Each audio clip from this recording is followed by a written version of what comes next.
And welcome to our next session with Jenny Ross from Loop Returns. Jenny, how are you doing today? Doing well. How are you doing, Brian? I am doing great. I want to be sincere for a second. Actually, not for a second. I should be sincere this whole time.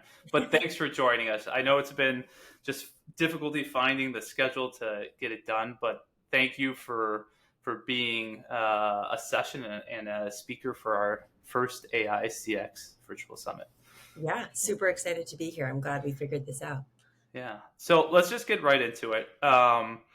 Maybe first, again, for those that aren't aware of Loop Returns, we'll start there. Let us know, what is Loop Returns and what does it help provide for D2C merchants? Yeah, absolutely. So you can think of Loop as a post-purchase platform that's going to enable brands like Allbirds, Figs, Princess Polly, Chubbies to transform returns into exchanges. That's going to be our major focus. So currently, we're helping over 3,000 brands increase customer loyalty, retain more revenue, lower costs around reverse logistics. And we've got a few different features that we're focused on doing that with. So one's going to be instant exchanges, shop now, and bonus credit. And that's really going to help merchants retain a lot of extra cash. So in the last 5 years, we've even seen that our merchants have retained $900 million in revenue. $900 million. That's Yeah, it's amazing. pretty impressive. Yeah. How long has Loop been around for? Like quite a while now, right? Yeah, Loop's been around since I want to say about 2017. Let me check Okay. that one. No, I know you just started also at Loop, so I like to make it hard for you right up front. No, But totally. but I guess I don't know, like I've known Loop for a while now. So it's pretty well known in the space when it comes to returns. And let me actually go to that next point where it's like, how important is a return strategy for you? And I ask that too because my mind, and I'm sure a lot of listeners here, when they think of returns, obviously their first thought is the physical, like the larger physical retailers, but and not the smaller D2C merchants now. But I assume that's what is really important, is that you're giving the return strategy and the returns process to everyone that is a D2C store. So how important is that? Yeah, it's really important, and I'm sure, like me, you've done a ton of returns, and across the board, it's something that I never really look forward to. It can be a really sticky point in the customer journey, and so Loop's really trying to figure out how we can make this process really as seamless and non-painful as possible. So, I would say that a seamless return strategy is going to be able to enhance customer experience by being able to give customers more confidence in the purchases they're making. It's a great way too to show a brand's commitment to customer satisfaction. And I think that when you couple those, it's going to help with customer loyalty in the long run. So, rather than having returns be a not so fun part of the customer journey, we can really transform it into a surprise and delight moment to be able to really drive loyalty and retention and give customers that kind of experience. So, by also offering, I would say, other options rather than just a return, Loop can help with exchanges, store credit, even really push customers to make exchanges through offering bonus credits. So it's a really pivotal part of the post purchase journey. And if you have a good experience, I think you're a lot more likely to remember that and want to come back. It's Let me just get your opinion on this. So post purchase, Mhm. I feel like that word comes up a lot more than it ever has before. I'm gonna get your opinion on this. Is there a reason why like so many people are talking about the post purchase experience today than let's say 3, 4, or 5 years ago? Yeah. Yeah. I think that maybe in the past, brands were really kind of concerned with figuring out the best way to create a great customer journey up until the customer Mm. buys. And that's great and definitely something that I think merchants need to focus on. But where the customer journey can then be forgotten or not as much prioritized is after the sale already happens. And I think people are starting to realize more and more that being able to capitalize on the post-purchase journey and making Yeah. sure it goes smoothly, whether it's facilitating a return or an exchange or store credit. These are really parts where I think that, the customer can not have such a great experience. And so by being able to focus on actually creating a really strong experience post purchase, that's where brands are going to be able to differentiate themselves and really create that lasting impression with customers. Personally, I know too that, it's great to have a great website and a really easy checkout experience.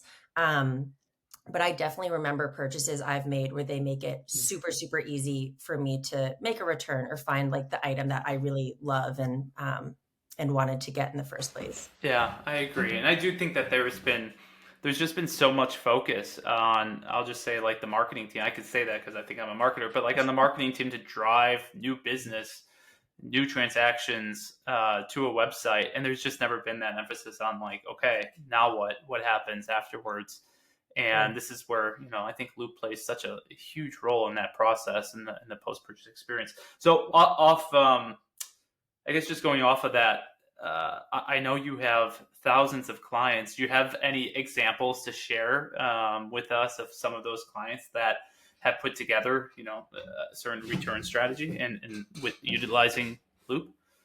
Yeah, definitely. So, like I mentioned, we're working with over 3,000 different customers now. One that comes to mind and I think is, deployed Loop really, really successfully is Aviator Nation. So they're kind of like a lifestyle California-based brand. They've got great hoodies and sweatpants. I'm a big fan. But before Loop, they were using another solution in this space. And what they found was it was really difficult to scale with them. Their customer support team was fielding a lot of questions around returns. It was a really manual process. A lot of time was being taken up. So they didn't have the ability to really grow quickly because, they were deploying all these resources to managing something that could have been automated.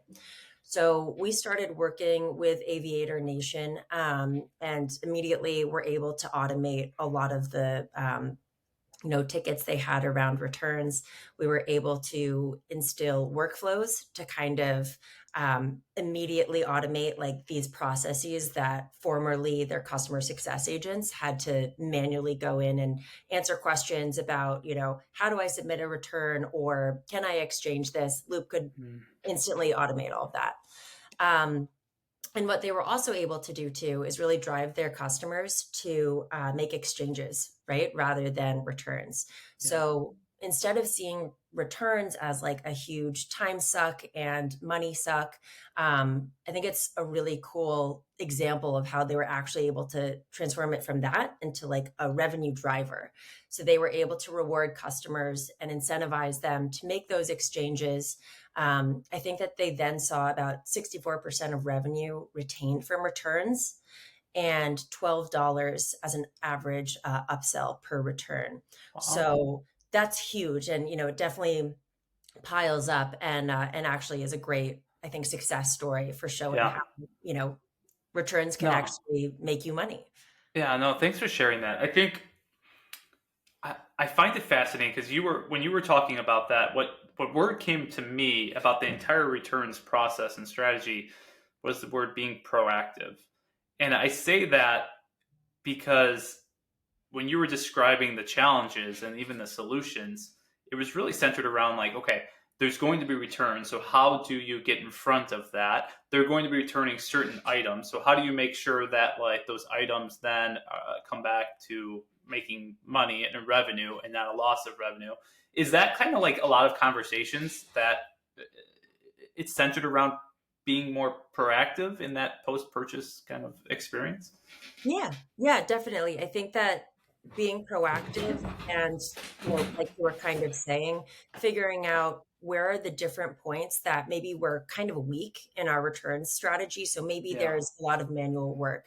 Maybe we're, offering customers only the chance to manually like fill out a form to create a return, or maybe we're not offering exchanges. Like all of these kind of weak points I think are things that Loop is really good at identifying and then turning to actually become really strong ways that'll either help automate or improve customer experience or drive more revenue for a brand. Is it, and I want to ask you, in your perspective, even outside of Yeah, working for Loop, like I assume it's really important to educate consumers and buyers of a brand on just the returns policies yeah, beforehand, or do you think it's the opposite of like if you bring up all these returns, maybe it puts the thought of like, oh, maybe this product is not the good fit, and they get a whole bunch of returns on it anyway. Like, right. I guess let me ask you, as a consumer, is it really important to know that, to know the returns policy beforehand? Yeah. Yeah. Well, it's interesting. I know that I was surprised when I came to Loop and was starting to learn more about the market.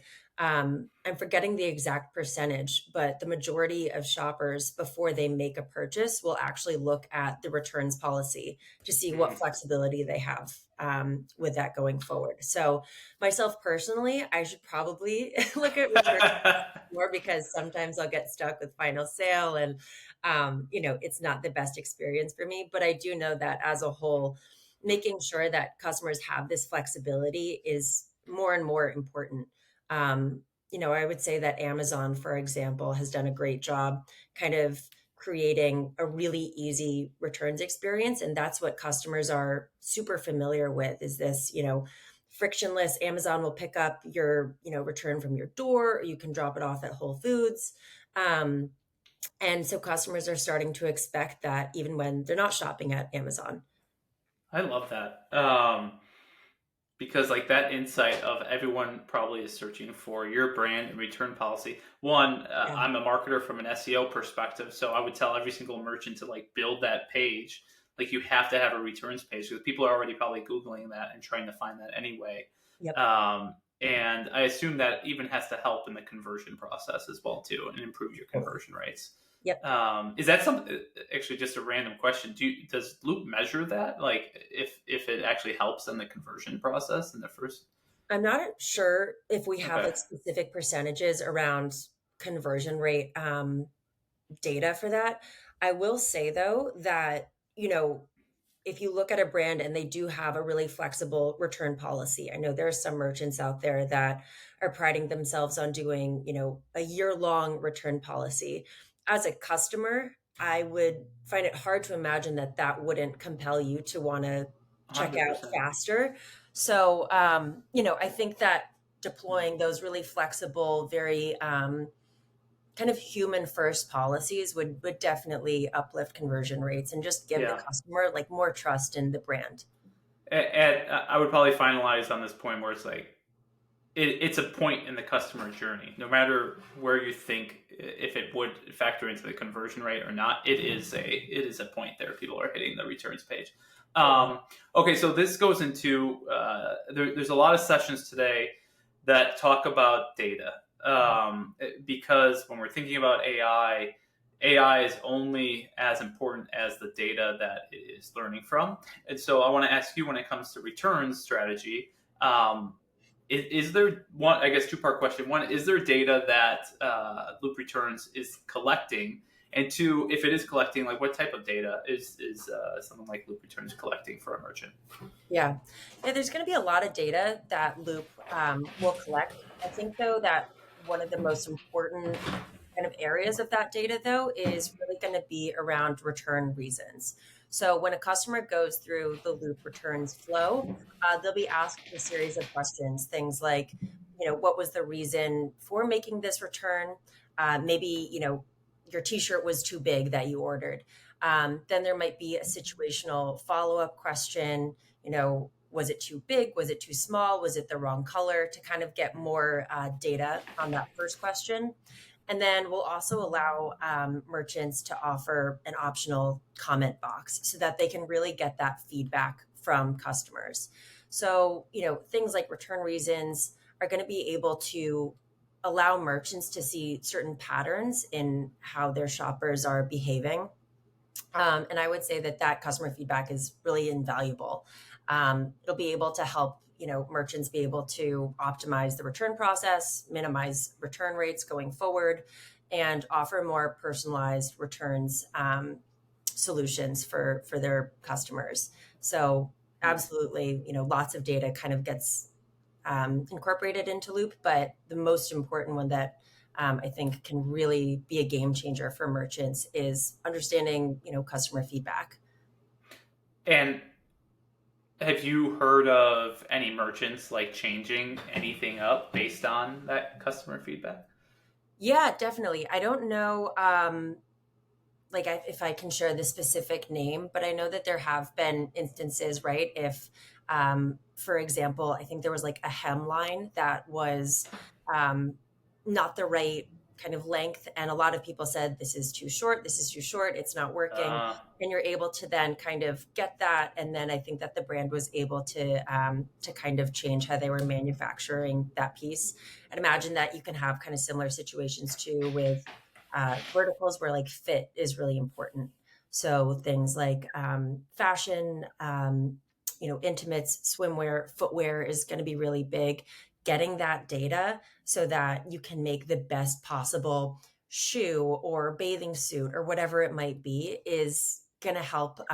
You make better products, and that should help with your business overall. oh, I think that's super fascinating. When Yeah. it well, let me just ask you when, and again, if you have any examples, great. If you don't, would just like your opinion on this. But the data that Loop's collecting, do merchants push that data and utilize that data into other platforms, or do I would say like your companies today using Loop really keep it in the Loop's platform and analyze it and utilize it only within your platform? Yeah, Loop has a lot of different integrations that I think really benefit from that data. So, for example, we partner with help desks like Customer, right, to kind of pull all of that returns data into customers' backend so that when support agents are working on a ticket, they're able to consolidate all that information into one place, which is great. Another example, too, would be, with like a bold metrics. Bold Metrics is really focused on figuring out how to, I guess, mitigate returns by giving the right measurements for, a certain piece of Yeah. clothing. And so we're actually able to kind of work with bold metrics, make sure that customers are getting the right data to make the most informed purchase. And we can pass back data back and forth to make sure that that's happening as much as possible and as efficiently as possible. So we definitely want to make sure that our data isn't just siloed within Loop, but is instead working with all these other technologies to really help solve these questions for merchants. Right. Because like again, if it comes to improving customer experience, right, you do that through your customer touch points. So then it's utilizing this data across if you're sending out SMS messages, if you're sending out emails, the chat, anything, right? And you're able to do that. Is that correct? Oh, that's awesome.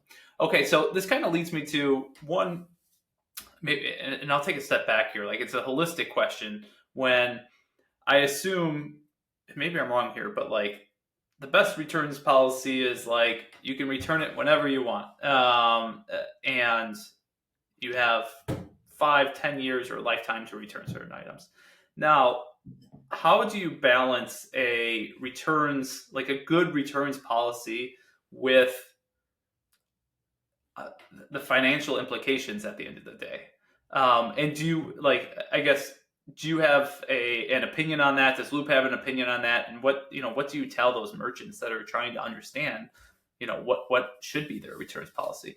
Yeah. Yeah, absolutely. It's a great question. And you're actually reminding me. My mom has a great story where she bought a pair of bean boots back in college and tried them on, I guess, 40 or so years later and realized, they weren't fitting the same way they did when she was 19, and actually took them back to LL Bean and was able to get a new pair of boots, which is, I think, just the coolest, you That's know, such a cool story. kind of testament to LL Bean and how they treat their customers. I don't know if that policy is still still I'm sure happening, they're like, oh gosh, what do we do here? which points to your question, right? Of how do you balance a really flexible return policy with the financials of it? Um, so, I think that Loop would kind of falls on the side of you really need to have a balance in giving your customers that flexibility, showing that trust, and also making financial decisions that make a lot of sense for your business. So it's kind of a push and pull. I would say that over Mm. the last 5 years, Loop has helped almost 4,000 brands strike that balance, and it's going to depend on the brand's really unique needs. So some brands prefer cost efficiencies above customer experience. Other brands really value the customer experience over cost efficiencies. So we're really about kind of finding what's that middle ground. We'll help customers kind of find that. Um, and then creating the policies with them to kind of strike that perfect balance. So I really think that Loop is great at kind of getting that hybrid approach and strategy formulated for each of our Mm. customers. I guess I didn't realize this, but from your answer, the brand and knowing the brand plays a big part of that. Is Hmm. that correct? Okay. Yep. Because it's like the brand strategy, and whatever that is, will kind of already tell your consumer and your merchant, or I'm sorry, you're just your consumer, like, oh, they probably already have a 365-day return policy compared to like, oh no, it's probably pretty restricted. Yeah. Do you see that within some of your merchants already, You mean, where their brand kind of tells like the story of what their returns policy is? yeah, yeah, Hmm. absolutely. Interesting. There's definitely been a rise of, first thing that pops to my head is like mattress companies, right? There's all sorts Yeah. of really exciting D2C, you know, social media forward mattress brands, and they're kind of sharing with their customers, use our mattress for a year and see if you like it, right? So in those cases, you do want to give brands or customers that flexibility because you can't just lie on a mattress for 5 minutes and decide this will work for, the next 5, 10 years, whatever it is. So Yeah. in those cases, they might want to branch out and be a little bit more flexible. On the other hand, if you're working, if you're a cosmetics merchant, you might want to be a little less lenient on your return policies just because there are all sorts of factors to take into consideration there, like how hygienic is it to have people using products, testing them, and then returning them. So I think it really depends by vertical. It probably also depends on the lifetime, not the lifetime value, but how long you retain customers for. Because there's Right, probably certain brands that are like, oh yeah, it's like one or two or three purchases, and that's really what they're optimizing for at the end of the day. Or there's some right. brands that are like, yeah, like LL Bean, where it's like they want to have a customer for life, where Yeah, then a great returns policy benefits them and their products and their brand. I assume. Super yeah, interesting. definitely. Okay, so let me kind of ask you more about. I know I feel like sometimes we're in the future right now, but when it comes to returns, any kind of future innovations that you see coming in the return space, anything that I don't know, maybe you can even share like your team is thinking about in returns policies that are more to come for brands to utilize. Yeah, definitely. So one that we actually just launched is a product on warranties, right? So kind of similar to that LL Bean story, we're trying to help automate brands and their approach to handling those warranty policies. Mm. And this is something that we're seeing come up more and more, and merchants are needing more efficiencies in this space. So essentially, merchants are able to create, unique return policies specifically around product quality guarantees and allow shoppers to kind of self-serve those requests. So in that situation, my mom could have, gone through any, a portal to kind of ask for that new pair of boots that she got. And she wouldn't have had to reach out to customer service. She could have just fulfilled it herself. So I think that that's a really cool point of automation that we're seeing more and more brands, want to streamline operations for. Um, Another one too that I think we'll be seeing more and more of, and that I think is super interesting, is fraud.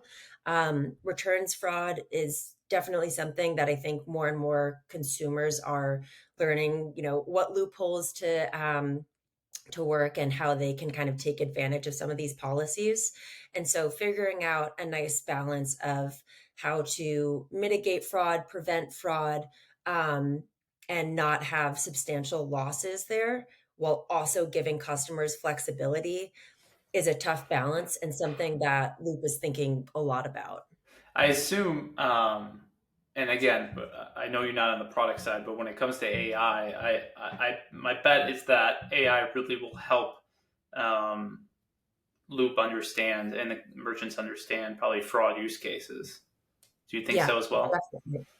Yeah, absolutely. I actually used to work in a at a fraud e-commerce company, and the amount that they're leveraging AI, I think, is really impactful.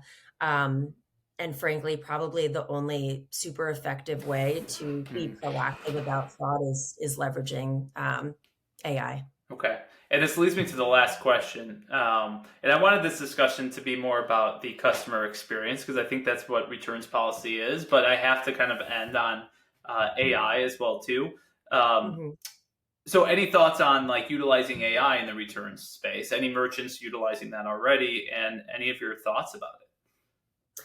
Yeah, definitely. I think that as AI becomes more and more prevalent, this is going to be, just something that is going to be more and more top of mind for merchants.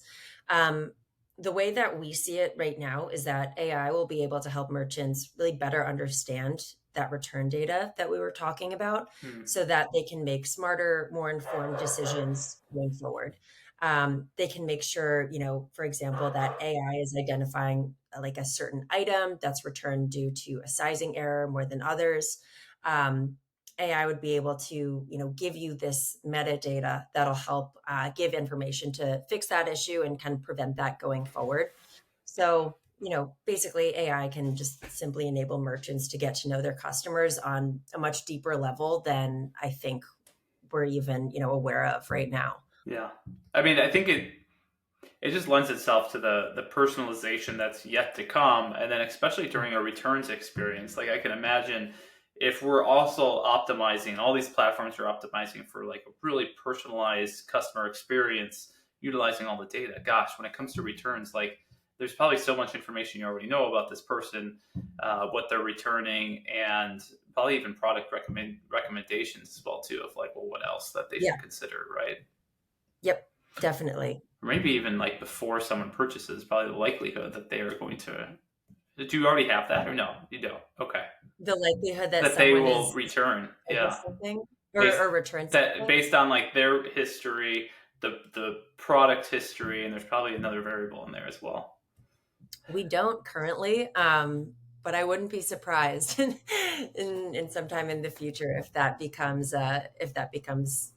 more part of our platform or just a bigger part of the space. That's cool. Well, there's probably a lot.